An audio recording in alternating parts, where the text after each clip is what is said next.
الحمد لله نحمده ونستعينه ونستغفره ونؤمن به ونتوكل عليه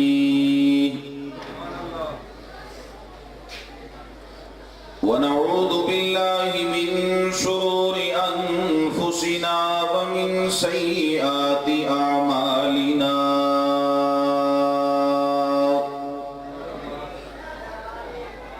من يهده الله فلا مضل له ومن يضلله فلا هادي له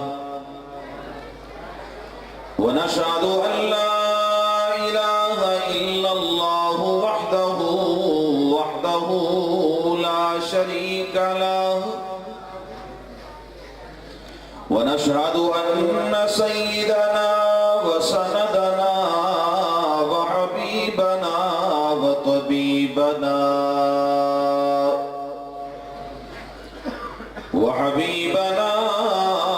وطبيبنا وطبيب قلوبنا محمدا عبده ورسوله المبعوث إلى الأسود والأحمر لتتميم مكارم الأخلاق لا يخلق نبي ولا رسول بعده ولا أمة بعد أمته ولا شريعة بعد شريعته ولا كتاب بعد كتابه صلى الله تعالى عليه وعلى آله وأصحابه الذين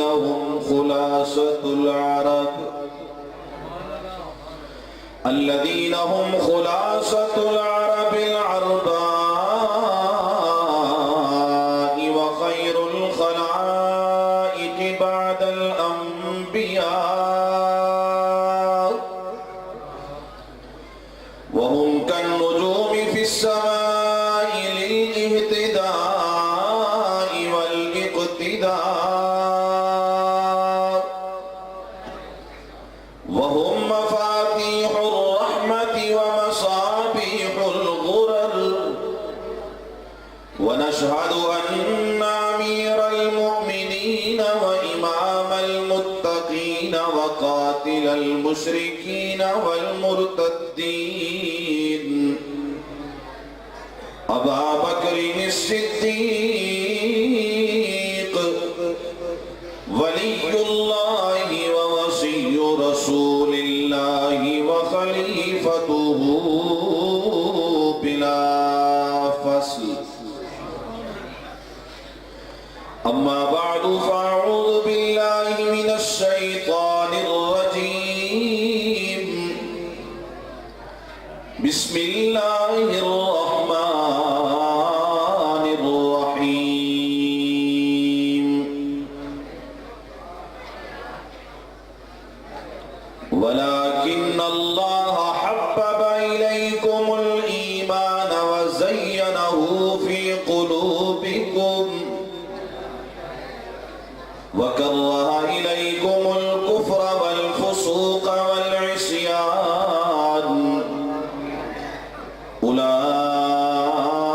أولئك هم الراشدون قال الله تبارك وتعالى في مقام آخر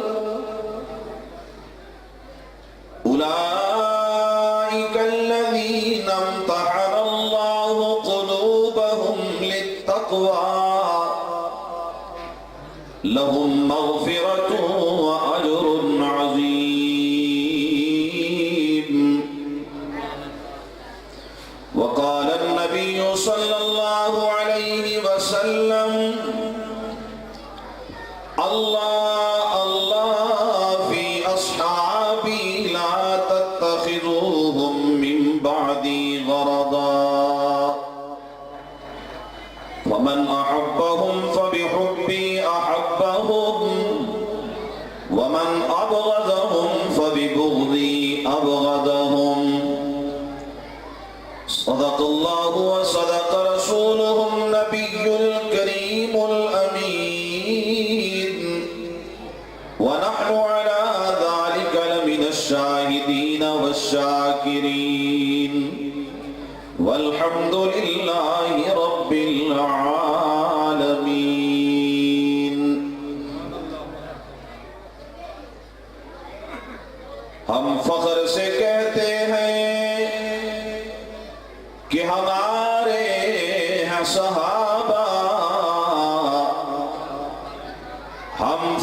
سے کہتے ہیں کہ ہمارے ہیں صحابہ، واللہ ہمیں جان سے پیارے ہیں صحابہ. اور وہ چاند جو روشن ہوا بطحا کے افق پر، اس چاند کے تابندہ ستارے ہیں صحابہ. شب کو راہ ملتی ہے تاروں سے، شب کو راہ ملتی ہے تاروں سے، اور ہدایت نبی کے یاروں سے. یا الہی تو محبت کر عطا ہم کو، غلامان محمد کی.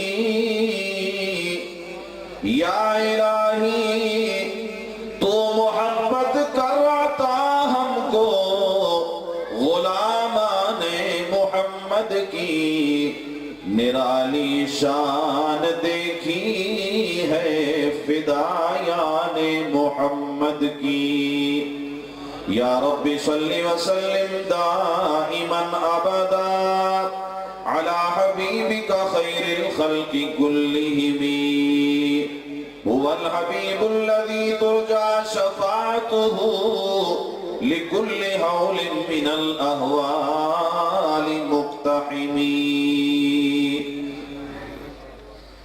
تمام حضرات ایک دفعہ محبت کے ساتھ درود شریف پڑھ لیں.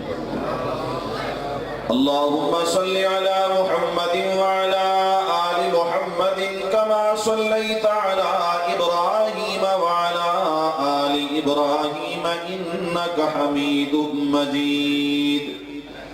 اللہم بارک علی محمد وعلی آل محمد کما بارکت علی ابراہیم وعلی آل ابراہیم انک حمید مجید. میرے انتہائی قابل قدر علماء کرام اور نہایتی محترم بزرگوں، دوستوں، نوجوان بھائیوں،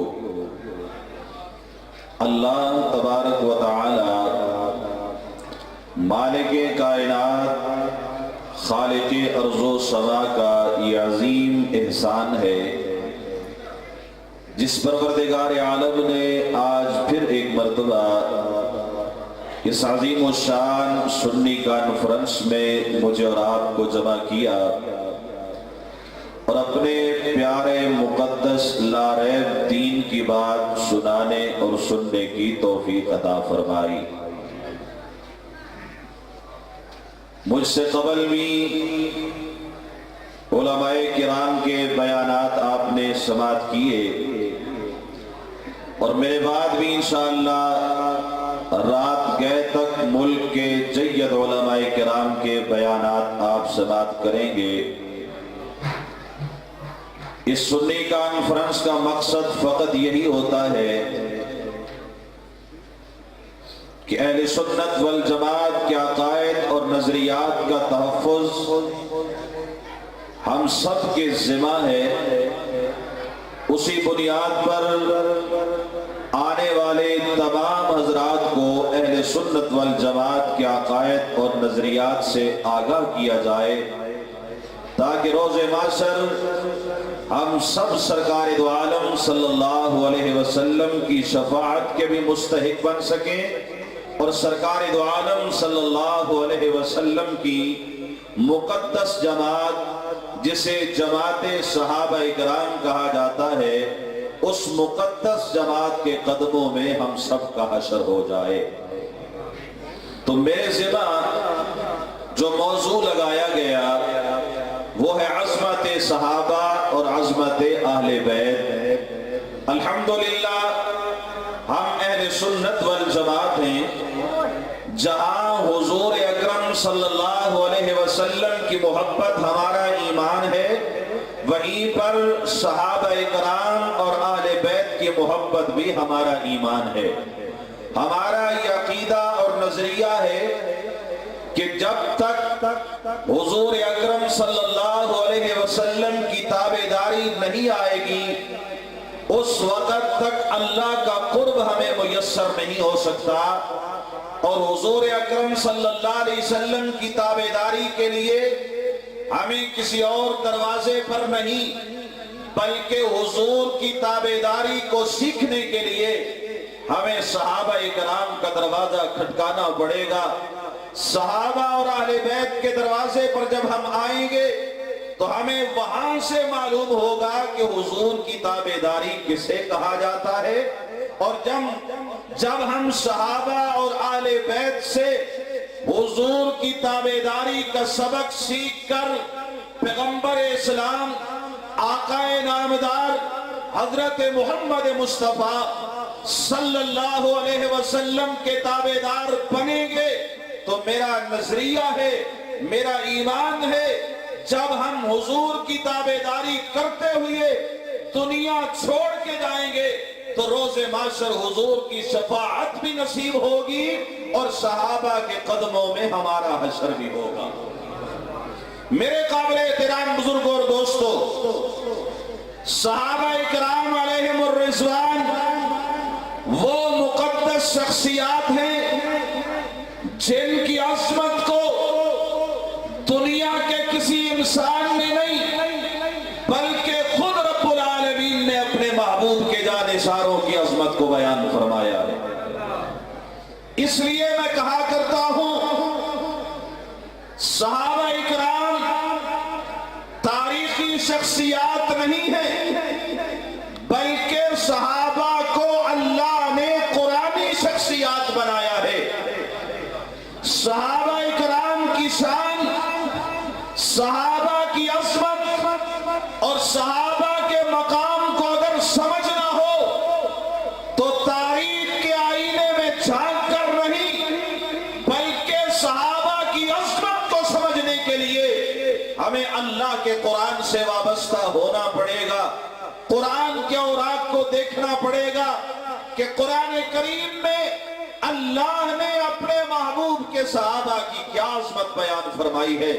تو میرے قابل احترام بزرگوں اور دوستو، یقیناً جو لوگ قرآن سے وابستہ ہیں اور قرآن کریم کو اللہ کی لاریب کتاب مانتے ہیں، جن کا عقیدہ اور نظریہ ہے قرآن اللہ کی بے مثل کتاب ہے، قرآن اللہ کی لاریب کتاب ہے، یقیناً قرآن کریم کو لاریب ماننے والے صحابہ سے آج بھی محبت کرتے ہیں، اور جنہوں نے قرآن کو لاریب نہیں مانا یقیناً قیامت تو آ سکتی ہے لیکن صحابہ کی عظمت انہیں سمجھ آ سکتی نہیں ہے۔ میرے قابل احترام بزرگوں اور دوستو، تو میں عرض کر رہا تھا رب العالمین نے اپنی لاریب کتاب قرآن کریم میں صحابہ کی عظمت کو کیسے بیان فرمائے۔ رب العالمین نے قرآن کریم میں اعلان فرمایا، لوگو آؤ میرے محبوب کے جانثاروں کی عظمت سننے والو، میرے پیغمبر کے تابعداروں کی جانثاروں کی وفاداروں کی شان سننے اور سمجھنے والو، میرے محبوب کے جانثار وہ ہیں جب یہ نبوت کے دروازے پہ آئے تو رب العالمین نے اپنے محبوب کے ان جانثاروں کا امتحان لیا، اپنے محبوب کے ان وفاداروں کا امتحان لیا، پیغمبر کے ان تابعداروں کا رب العالمین نے امتحان لیا۔ اے میرے پروردگار، اتنی جلدی ان کا امتحان کیوں ہوا؟ رب العالمین نے فرمایا، میرے بندو میری شان ہے نا، میری صفت ہے، ان اللہ علیم بذات الصدور، میں سینوں کے حال جاننے والا ہوں، میں دلوں کے حال جاننے والا ہوں، مجھے پتا ہے کل کیا ہونے والا ہے۔ میں جانتا تھا قرب قیامت میں ایسے بدبخت بھی اس دنیا میں آئیں گے جن کو صحابہ کی محبت پہ شک نظر آئے گا، جن کو صحابہ کی وفاداری پہ شک نظر آئے گا، جن کو صحابہ محمد کی تابعداری پہ شک نظر آئے گا، تو اس لیے میں رب العالمین نے 1400 سال پہلے اعلان کر دیا، قیامت تک آنے والے لوگوں، میرے محبوب کی جانثاروں کی عظمت سمجھنے والوں، یہ وہ مقدس جماعت تھی جن کا میں رب العالمین نے امتحان لیا۔ رب العالمین نے فرمایا اولئک الذین امتحن اللہ قلوبہم، اللہ فرماتے ہیں میں نے ان کی زبانوں سے امتحان نہیں لیا، ان کے ظاہری حال سے میں نے امتحان نہیں لیا، بلکہ رب العالمین نے فرمایا میں نے ان کے دلوں کا امتحان لیا۔ اے میرے پروردگار کیسے امتحان لیا؟ فرمایا کبھی نے احد میں بلا کر میں نے ان کی محبت و وفاداری کا امتحان لیا، کبھی میں نے انہیں بدر میں بلا کر ان کی محبت اور وفاداری کا امتحان لیا، کبھی میں نے ان کو حنین میں بلا کر ان کی محبت و وفاداری کا امتحان لیا، کبھی میں نے ان کو تبوک میں بلا کر ان کی محبت اور وفاداری کا امتحان لیا، کبھی میں نے ان کو کربلا میں بلا کر ان کی محبت اور وفاداری کا امتحان لیا۔ جب میں نے ان کے دلوں کو دیکھا تو ان کی محبت اور وفاداری صرف زبان پر نہیں تھی، صرف ان کے حال سے نظر نہیں آتی تھی، بلکہ میں نے جب ابو بکر کے دل کو دیکھا تو مجھے وہاں بھی صداقت نظر آئی۔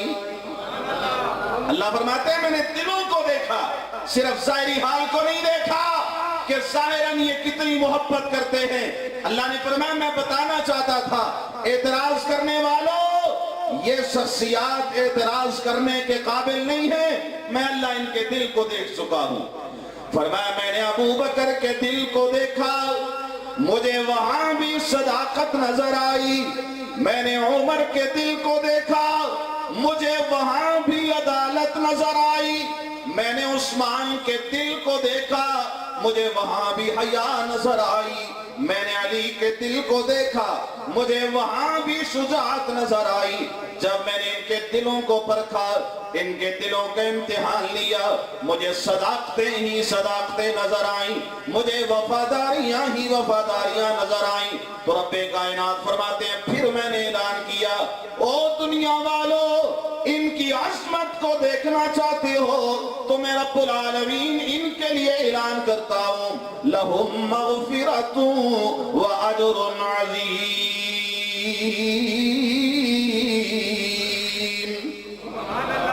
کہ میں نے ان کے لیے مغفرت اور اجر عظیم کا اعلان دنیا میں کر دیا ہے۔ دنیا میں جتنا بڑا بھی کوئی نیک پیدا ہو جائے، ساری ساری رات مصلی پہ کھڑے ہو کے تہجد پڑھنے والا کیوں نہ ہو، سارا دن روزہ رکھ کر میدان کارزار میں جہاد کرنے والا کیوں نہ ہو، یہ دعویٰ نہیں کر سکتا کہ میرا رب مجھ سے راضی ہے۔ نہ جانے میرے رب کو کوئی عمل پسند آئے یا نہ آئے، لیکن میں قربان جاؤں لوگوں، میرے نبی کا کالا بلال بھی کھڑے ہو کر یہ اعلان کر سکتا ہے او دنیا والوں، میرا رب مجھ سے راضی ہو چکا ہے۔ میں نبی کا بلال یہ دعویٰ کرتا ہوں میرے رب نے مجھے جنت کی سند عطا کر دی ہے۔ تو میرے قابل احترام بزرگوں اور دوستو، اس لیے میں عرض کر رہا تھا ہم اپنے آپ کو صحابہ کا غلام کیوں کہتے ہیں، ہم صحابہ کو معیار حق کیوں مانتے ہیں، ہم صحابہ کے تابعدار کیوں ہیں۔ میرے شیخ حضرت قاضی مظہر حسین نور اللہ مرقدہ کی زبان سے جن لوگوں نے سنا ہے حضرت کی زبان پر صحابہ کے ترانے کیوں ہوا کرتے تھے، اس کی وجہ یہی تھی دنیا والوں، ان صحابہ کے در پہ آؤ گے، ان کی غلامی کرو گے تو اللہ محمد عربی کا غلام بنا دے گا، اور جب محمد عربی کے غلام بنو گے کل روز محشر حضور کی شفاعت کے مستحق بن جاؤ گے۔ میرے قابل احترام بزرگوں اور دوستو، یہ شخصیات تو وہ ہیں جن کی عظمت کو بارہا میرے رب نے قرآن میں بیان فرمایا، حتیٰ کہ جب اپنے محبوب کی نبوت اور رسالت کو سمجھانا چاہا تو دلیل کے طور پر اپنے نبی کے یاروں کو پیش کیا۔ قرآن کریم کے اندر موجود ہے، اللہ نے جب اپنی ذات کو سمجھانا چاہا تو رب العالمین نے وہاں پر کائنات کے نظاروں کو پیش کیا۔ دنیا والوں، میری ذات کو سمجھنا چاہتے ہو تو دلیل کے طور پر آسمان کو دیکھو، بغیر عمد ترونہا، جس رب نے بغیر ستونوں کے اتنا بڑا آسمان کھڑا کر دیا، یقیناً وہ رب طاقت والا ہے۔ فرمایا جب اس رب نے اپنی ربوبیت کو سمجھانا چاہا تو دلیل کے طور پر زمین کو پیش کیا۔ فرمایا لوگوں، والارض فراشا، جس اللہ نے زمین کو فرش بنایا ہے وہ رب یقیناً تمہارا رب ہے، تمہارا معبود ہے۔ فرمایا کہیں پر چاند اور سورج کی روشنیوں کو پیش کیا، کہیں پر دریا کی روانیوں کو پیش کیا، کہیں پر ہواؤں کو چلتا ہوا پیش کیا۔ لیکن قربان جاؤں، جب اپنے محبوب کی نبوت اور رسالت کی گواہی آئی تو رب کائنات نے وہاں دلیل پر آمنہ کے لال کے جانثاروں کو پیش کیا۔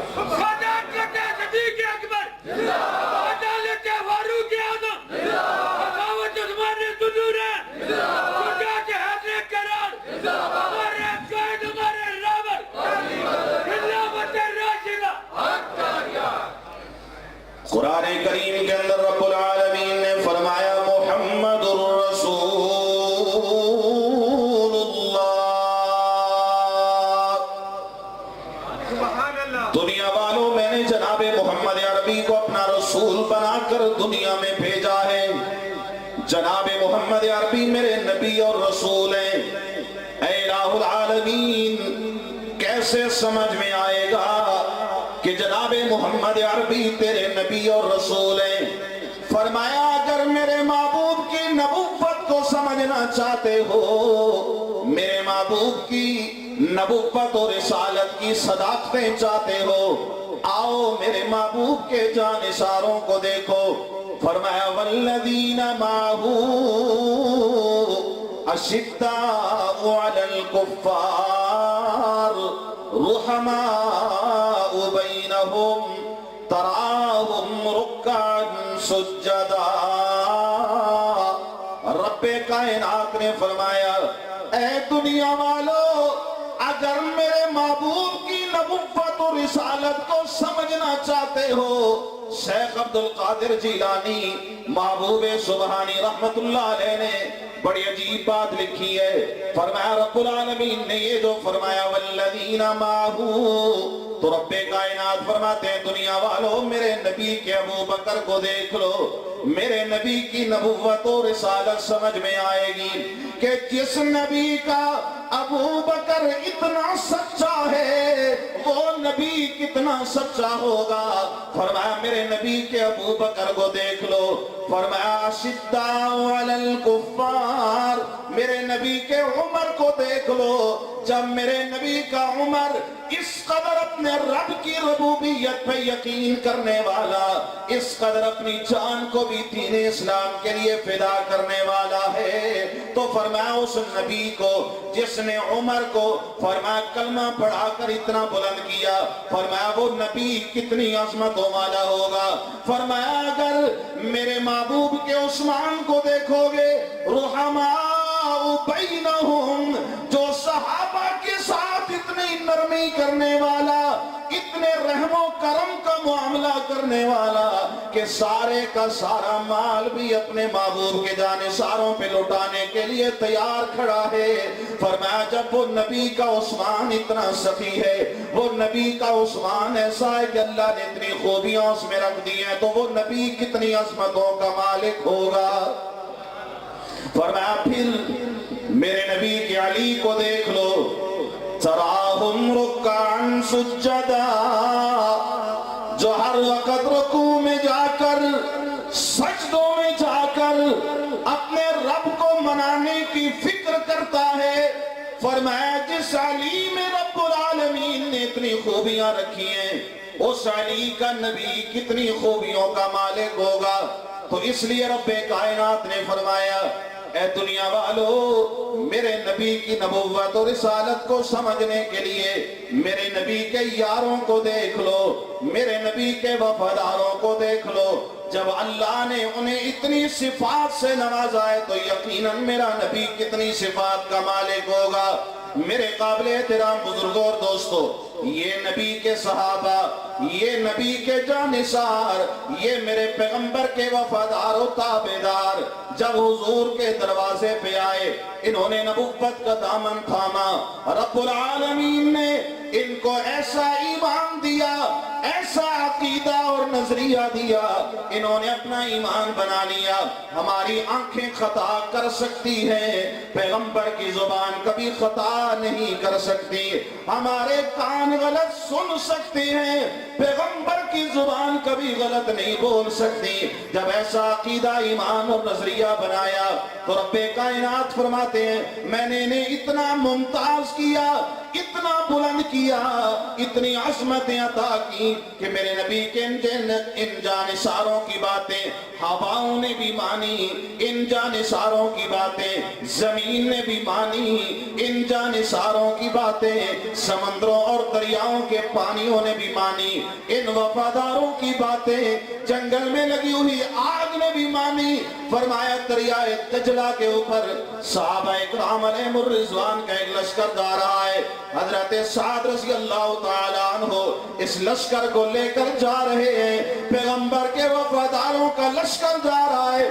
جب دریا کے اندر گھوڑے ڈالے، راستے میں دریا آیا، امیر لشکر نے کہا دریا سے پار بھی جانا ہے، دریا رکاوٹ بن رہا ہے۔ فرمانے لگے کوئی بات نہیں، ہم نے محمد الرسول اللہ کی غلامی کر کے دکھائی ہے، اللہ اس دریا کو بھی ہمارا تابعدار بنا دے گا۔ اللہ کا نام بلند کرو، سب کی زبان پہ آیا حسبنا اللہ، ہمارے لیے اللہ کافی ہے۔ صحابہ نے بھی یہ درس دیا، ہر مشکل کی گھڑی میں، ہر تکلیف کی گھڑی میں کسے پکارو؟ سارے بولو کسے پکارو؟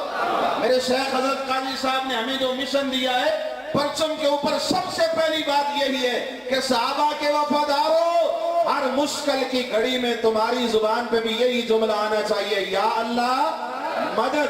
اب صحابہ میں مشکل کی گھڑی تھی، دریا کی روانیاں، دریا کی موجیں بہا کر لے جانے والی۔ امیر لشکر نے کہا نبی کے غلاموں، نبی کے وفاداروں، حضور کے تابعداروں، ہے تو یہ دریا، پر اللہ پہ بھروسہ کرتے ہوئے اپنی زبان پہ یہ ترانہ لاؤ نا، حسبنا اللہ، حسبنا اللہ ونعم الوکیل۔ بس یہ پڑھتے ہوئے اپنے گھوڑے دریا میں ڈال دیے، جن کے پاس گھوڑے نہیں تھے وہ ایسے ہی دریا میں کود گئے۔ سارے کا سارا لشکر دریا سے پار جا پہنچا، اپنے رب کو پکارتے ہوئے، اپنے رب کا نام بلند کرتے ہوئے جب دریا سے پار پہنچے، ایک صحابی کا پیالہ دریا کے اندر گر گیا، لکڑی کا پیالہ دریا کے اندر گرا، صحابی کھڑے ہو گئے، دوسرے ساتھیوں کو کہا تم چلو میرا تھوڑا سا کام ہے وہ کر کے آتا ہوں۔ ایک ساتھی نے پوچھا اور بتاؤ تو صحیح تمہارا کیا کام ہے؟ سارے ساتھی تو دریا سے پار چلے گئے۔ کہنے لگا میرے بھائی میرا یہ لکڑی کا پیالہ اس دریا میں گر گیا ہے۔ تو صحابی کہنے لگے اگر اتنے گہرے دریا میں تیرا پیالہ گر گیا تو کیسے تجھے واپس ملے گا؟ یہاں کھڑا کیوں ہے؟ صحابی کہنے لگا او میرے بھائی مجھے اللہ کی عزت کی قسم ہے، مجھے اس رب پہ بھروسہ ہے، اس لیے کہ میں محمد عربی کا سچا غلام ہوں، میں محمد عربی کا وفادار و تابعدار ہوں، میں اپنے رب کے اوپر بھروسہ کر کے کہتا ہوں یہ دریا میرا پیالہ ہضم نہیں کر سکتا، یہ دریا میرا پیالہ ہضم نہیں کر سکتا۔ اس میں اتنی جرت کہاں، میں محمد عربی کا سچا غلام اور یہ میرا پیالہ ہضم کر جائے۔ وہیں پہ دریا کو مخاطب ہو کے فرمایا اے دریا میری بات سن لے، میں محمد عربی کا غلام ہوں، میں نبی مکرم کا صحابی ہوں، میں حضور کا وفادار اور تابعدار ہوں، لہٰذا میرا پیالہ جلدی مجھے واپس کر۔ بس یہ جملے کہنے تھے، تاریخ کی کتابوں میں لکھا ہے اللہ کی قسم دریا نے چھل ماری اور پانی نے پیالہ باہر پھینک دیا کہ محمد عربی کے غلام تو نے ثابت کر دیا تو نبی کا سچا وفادار ہے۔ میرے قابل احترام بزرگوں اور دوستو، آج ضرورت اس بات کی ہے ہمارے اندر بھی حضور کی ایسی تابعداری آ جائے، ایسی وفاداری آ جائے جیسے صحابہ کرام نے نہ اپنی جانوں کی پرواہ کی نہ اپنے مالوں کی پرواہ کی۔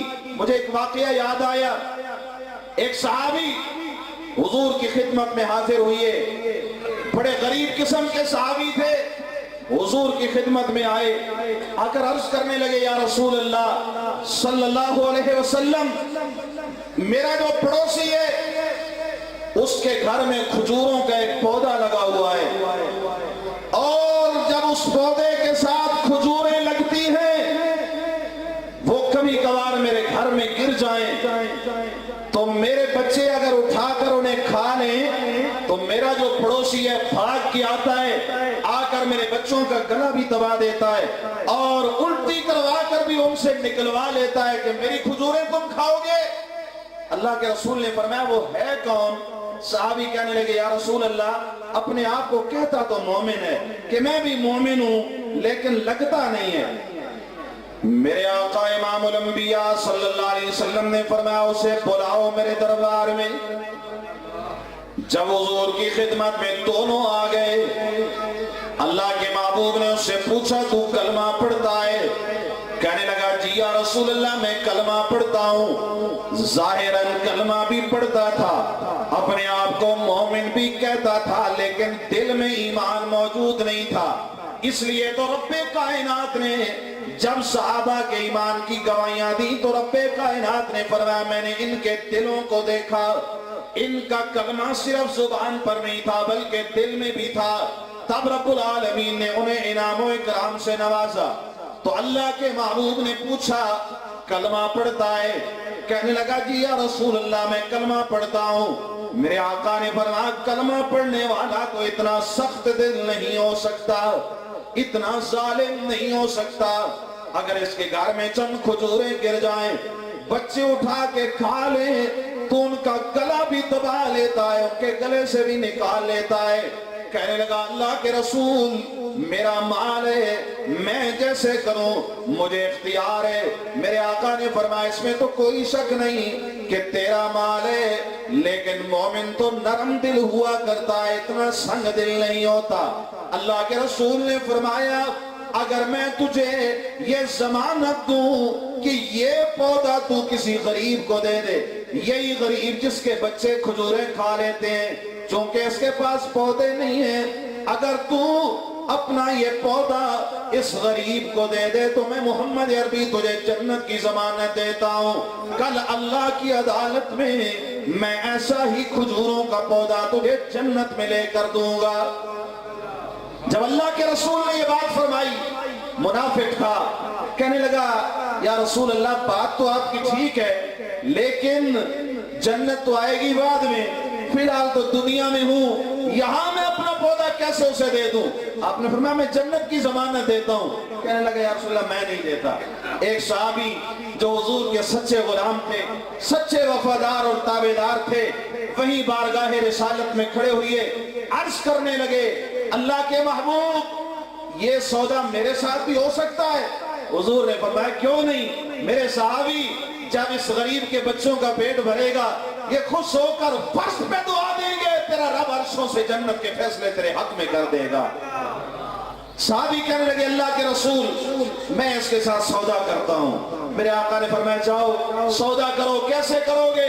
بڑا سخت دل آدمی ہے۔ صحابی عرض کرنے لگے حضرت ابو دحدہ صحابی ہیں رسول اللہ صلی اللہ علیہ وسلم کے، اس منافق کے پاس گئے، اللہ کے محبوب پیغمبر کے جانے سار نے جا کر کہا اللہ کے بندے تو اس کھجور کے پودے کا میرے ساتھ سودا کر دے، بتا اس کے بدلے میں کتنے پودے لینا چاہتا ہے؟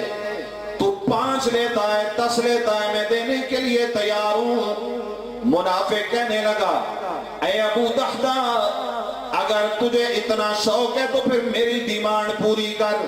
منافق بھی یہ سمجھ چکا تھا حضور کا جو سچا غلام بن جاتا ہے، نبی کا جو سچا تابعدار بن جاتا ہے، اس کا مال کیا، وہ اللہ کے محبوب کی خدمت کے لیے، اللہ کے محبوب کے اشارے پر اپنی جان بھی قربان کرنے کے لیے تیار کھڑا ہوتا ہے۔ اب منافق کہنے لگا اے ابو دحدہ تیرے پاس کل کتنے پودے ہیں؟ ابو دحدہ فرمانے لگے منافق میرے پاس ایک پورا باغ لگا ہوا ہے کھجور کے پودوں کا، 600 پودے اس کے اندر موجود ہیں۔ کہنے لگا اگر تجھے اتنا شوق ہے نا جنت کا، حضور کی ضمانت پہ جنت کے پودے لیتا ہے، پھر یہ 600 کے 600 ایک کے بدلے میں مجھے دیتا ہے۔ صحابی رسول فرمانے لگے ظالم یہ 600 کیا ہیں، میری جان بھی حضور کے اشارے پہ قربان، آپ بشارت دیں اور میں پیچھے ہٹ جاؤں۔ فرمایا یہ صحابی کا ایمان نہیں ہو سکتا، میں 600 کے 600 دینے کو تیار ہوں۔ جب صحابی نے یہ اعلان کیا، منافق کہنے لگا ٹھیک ہے تیرا میرا سودا پکا ہو گیا، 600 پودے میرے ہو گئے، ایک پودا جنت کی ضمانت پہ تیرا ہو گیا۔ صحابی نے کہا یہ سودا میرے لیے مہنگا نہیں ہے، حضور نے ضمانت دیا، سودا میرے لیے سستا ہے۔ دنیا کی زندگی بھی کیا زندگی ہے، آج ہیں کل نہیں ہوں گے، یہ دنیا کا مال و زر کیا ہے حضور کی ضمانت کے بدلے میں۔ صحابی رسول نے سب کچھ دے دیا، حضور کی خدمت میں آئے۔ اللہ کے محبوب میں جو سودا کرنے گیا تھا میں سودا پکا کر کے آیا ہوں۔ میرے آقا نے فرمایا میرے صحابی بڑا سنگ دل آدمی تھا، کتنے پہ سودا ہوا، کتنے پودے اس نے لیے؟ صحابی عرض کرنے لگے اللہ کے رسول میں نے 600 کے 600 پودے اس کی مانگ پر اسے دے دیے اور اس کے بدلے میں ایک پودا میں نے لے لیا۔ میرے آقا مسکرائے، آپ نے فرمایا او میرے صحابی اگر تو نے 600 دیے تو میں محمد عربی بھی 600 کی ضمانت دیتا ہوں۔ اب وہ ایک کی بات ختم ہو گئی، اب 600 پہ بات آ گئی۔ اگر تو نے 600 پودے اللہ کی رضا کے لیے دیے تو میں محمد عربی بھی 600 پودے لے کے دوں گا۔ جلدی جلدی نکلے وہاں سے اپنے باغ کی طرف۔ اسی باغ کے اندر گھر بنا ہوا تھا، باغ کے اندر بھی داخل نہیں ہوئے، باہر سے آواز لگائی ام دحدہ اپنی بیوی کو بلا کر کہا جلدی باہر نکلو۔ بیوی آ کر کہنے لگی ابو دحدہ کیا ہوا، اتنی کیا جلدی پڑی ہے؟ فرمانے لگے ام دحدہ میں نے اس باغ کا سودا کر دیا ہے، اب یہ باغ میرا نہیں کسی اور کا ہو چکا ہے، جلدی باہر نکلو، یہ باغ ہمارا نہیں ہے۔ بیوی باہر آئی، آ کر کہنے لگی ابو دحدہ بتاؤ تو صحیح نہ کیسے کیا ہے؟ فرمانے لگے بڑا اچھا سودا کیا ہے، بتاؤ نہ کیسے کیا؟ فرمایا اللہ کے محبوب سے جنت کی ضمانت لے کے آ رہا ہوں، جنت کے بدلے میں اس باغ کا سودا کر دیا ہے۔ میرے قابل احترام بزرگوں اور دوستوں، ساری زندگی جھونپڑی میں گزار دی، جو باغ تھا جو ترکہ تھا سارے کا سارا حضور کے اشارے پہ قربان کر دیا۔ یہ صحابہ کا ایمان تھا۔ جب ایسا ایمان بنایا تو پھر اللہ کے محبوب نے فرمایا دنیا والوں خیال کرنا اللہ اللہ فی اصحابی لا تتخذوهم من بعدی غرضا فمن احبهم فبحبی احبهم ومن ابغضهم فببغضی ابغضهم۔ خیال کرنا میرے بعد میرے صحابہ کو تنقید کا نشانہ نہ بنانا، ان پہ انگلیاں نہ اٹھانا۔ یاد رکھو جس نے ان سے محبت کی اس نے مجھ محمد الرسول اللہ سے محبت کی، جس نے ان سے بغض رکھا ان کا بغض ان سے نہیں بلکہ مجھ محمد الرسول اللہ سے۔ میرے قابل احترام بزرگوں اور دوستوں، رب العالمین نے قرآن کریم میں صحابہ کی جو نشانیاں بیان فرمائی ہیں وہیں پہ رب کائنات نے فرمایا سیماہم فی وجوہہم من اثر السجود۔ دنیا والوں میرے محبوب کے جانثاروں نے جب حضور کی وفاداری کا حق ادا کیا تو اللہ نے ان کے چہروں کو بھی روشن کر دیا۔ صحابی حضور کا غلام چہرے سے نظر آتا تھا کہ اس کے چہرے پہ کس قدر نور ٹپک رہا ہے، اور آج میں یہ دعوے سے کہتا ہوں رب محمد کی قسم، صحابہ نے حضور کی وفاداری کی، اللہ نے چہروں کو پہچان بنا دیا۔ آج جو صحابہ کا تابعدار بنے گا، صحابہ کا وفادار بنے گا، رنگ کا کالا کیوں نہ ہو، اللہ اس کے چہرے کو چمکا دے گا۔